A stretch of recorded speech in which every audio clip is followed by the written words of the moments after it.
प्यारे बच्चों, कक्षा 8 के भूगोल विषय में आज इस वीडियो में आप दूसरा अध्याय भूमि, मृदा एवं जल संसाधन के बारे में पढ़ेंगे।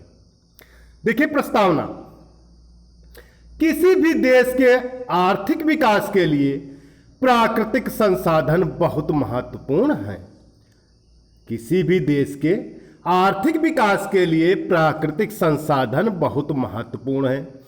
प्राकृतिक पर्यावरण में अनेक संसाधन प्राप्त होते हैं जो उस क्षेत्र के मानव की आवश्यकताओं की पूर्ति करते हैं। विश्व में संसाधनों का वितरण अत्यधिक असमान है, यानी समान नहीं है, असमान है। वितरण की दृष्टि से कुछ संसाधन सर्वत्र सुलभ होते हैं, यानी सभी जगह आसानी से प्राप्त हो जाते हैं, तथा कुछ संसाधन केवल क्षेत्रीय होते हैं, एक क्षेत्र तक ही सीमित होते हैं, दूसरे क्षेत्र में नहीं होते हैं। जल, भूमि, मृदा, वनस्पति, जीव जंतु आदि सर्वत्र सुलभ संसाधन है, यानी सभी जगह दिखाई देते हैं, जो विश्व के सभी देशों में उपलब्ध होते हैं। जबकि खनिज तथा ऊर्जा के संसाधनों के वितरण का स्वरूप क्षेत्रीय दृष्टिगोचर होता है। खनिज और ऊर्जा के संसाधन ये हर जगह नहीं पाए जाते हैं। यह एक उल्लेखनीय तथ्य है कि प्राकृतिक संसाधनों का विकास इस बात पर निर्भर करता है कि उस क्षेत्र के निवासियों की इच्छाएं तथा आवश्यकताएं क्या हैं। इसके अतिरिक्त उस क्षेत्र के निवासियों के सांस्कृतिक मूल्य तथा तकनीकी विकास का स्तर भी संसाधनों के उपभोग की तीव्रता को प्रभावित करते हैं। कोई भी वस्तु तभी संसाधन बनती है जब मनुष्य उसका उपयोग करे। इस प्रकार संसाधनों के निर्माण में प्रकृति, मानव और उसकी तकनीकी का महत्वपूर्ण योगदान होता है।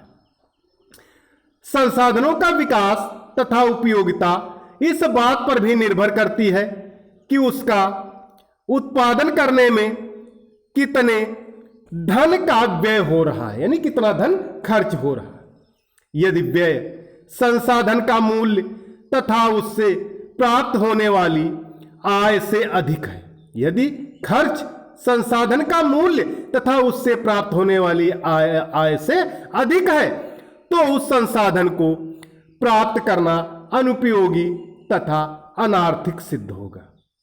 उदाहरण के लिए भारत में कोलार की स्वर्ण खदानें इतनी गहरी हो चुकी हैं कि वहां से स्वर्ण धातु प्राप्त करने में बहुत अधिक धन व्यय होता है। यानी कर्नाटक की कोलार में जो सोने की खदानें हैं वो इतनी गहरी हो चुकी हैं कि वहां से सोना निकालने के लिए बहुत ज्यादा धन खत्म करना पड़ता है। इसी कारण से उन खदानों से खनन कार्य बंद कर दिया गया है। इसी प्रकार समुद्र तथा महासागर जल के अथाह भंडार है, किंतु उनका जल खारा अर्थात नमकीन होता है, होने के कारण कृषि तथा घरेलू सेवन के योग्य नहीं। यदि इस जल से नमक की मात्रा कम कर दी जाए, यदि इस जल से नमक की मात्रा कम कर दी जाए तो पृथ्वी पर जल की कमी वाले देशों की समस्या का निराकरण हो सकता है। आगे देखिए, भूमि संसाधन। मानव जीवन में भूमि का अत्यधिक महत्व है।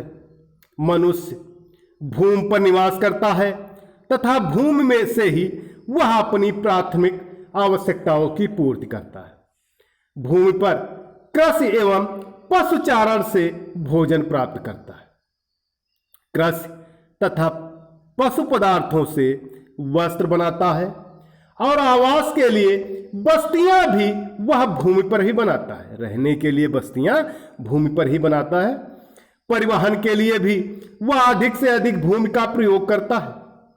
भूमि वैसे तो सर्वत्र उपलब्ध है, नहीं सब जगह उपलब्ध है, लेकिन सभी क्षेत्रों में समान उपयोगी नहीं है।